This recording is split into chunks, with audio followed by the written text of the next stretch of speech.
కాకినాడ దగ్గర మరొకసారి ఏదైతే బాణాసంచా పరిశ్రమలు సాధారణంగా అనుమతి తీసుకుని అన్ని జాగ్రత్తలు తీసుకోవాలా, అక్కడ డిపార్ట్మెంట్ వాళ్ళు ఉంటుండాలి. బట్ ప్రతిసారి అక్కడ పేలుడు జరిగిన తర్వాత లోపాలను ఎత్తుక్కునే పరిస్థితి ఉంది.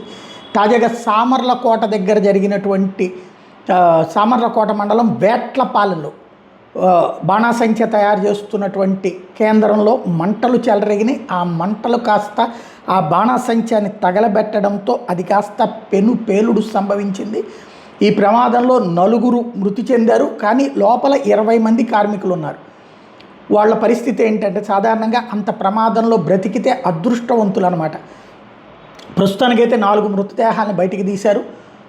ఈ భారీ పేలుడుతో ఆ ప్రాంతమంతా ఒక రకమైనటువంటి బాంబుల మోతలు వినిపించి ప్రజలు పరుగులు తీసి ఇళ్లల్లో నుంచి బయటికి వచ్చింది. అంతా పరిస్థితి చూసిన తర్వాత ఆ పేలుళ్ళని ఆర్పడానికి తలా ఒకవైపున చేయి వేశారు. ఫైర్ డిపార్ట్మెంట్ అక్కడికి వచ్చి మంటల్ని ఆర్పింది. కానీ అప్పటికే పెను విపత్తు సంభవించింది. లోపల ఉన్నటువంటి వాళ్ళు బయటికి రాలేకపోయినటువంటి పరిస్థితి.